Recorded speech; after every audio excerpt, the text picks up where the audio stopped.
Айсұлтан күтпеді, түсіндірмеді, жай ғана көрсетті. Жаңа фото. Жанында басқа қыз. Астында бір-ақ сөз. Мен бақыттымын. Бар болғаны сол. Бірақ соның өзі бәрін шайқап жіберді. Кеше ғана Айсажан мен Мөлдірді талқылап жатқан жұрт енді Айсұлтанды қайта көтере бастады. Міне, нағыз жауап. Сөзбен емес, іспен дәлелдеді. Мөлдір енді ойланып отырған шығар. Ол жыламады. Ол дәлелдеді. Сабырмен, стилімен, тыныш түрде. Айналып келіп өз орнын көрсетіп қойды. Ал қыз ше. Жаңа ару жұмбақ. Бірақ көздерінен бәрі көрініп тұр, екеуінің арасы шынайы.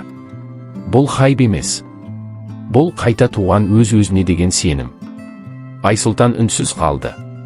Бірақ дәл осы үнсіздік оның мықтылығының дәлелі. Мөлдір кетті. Айсұлтан артынан жүгірмеді. Себебі ол өзін жоғалтқан жоқ. Ол эмоциямен емес, ақылмен әрекет ететін жігіт. Ұнамай қалса да, ұнамайтынын бетке айтатын. Шынайылықтан таймайтын адам. Кететін адамды ұстамаймын.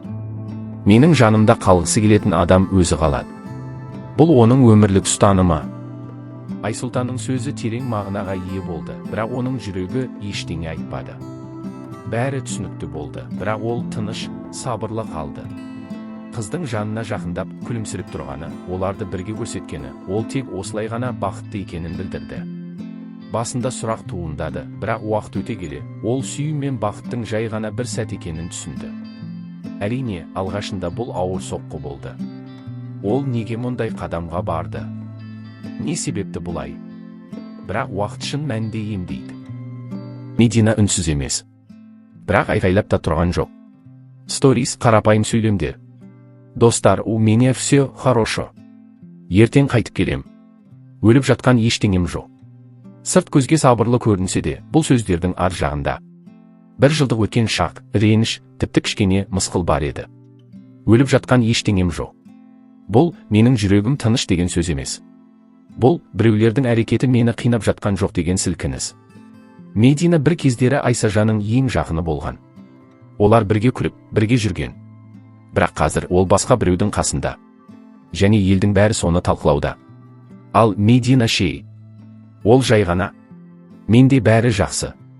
Өліп жатқан ештеңем жоқ. Бұл нағыз мықтылық. Бұл ренжімеген адамның емес. Ренжіп тұрып, ренжімегендей болып тұрған адамның сөзі. Қазір бәрі. Медина оралып не істейді?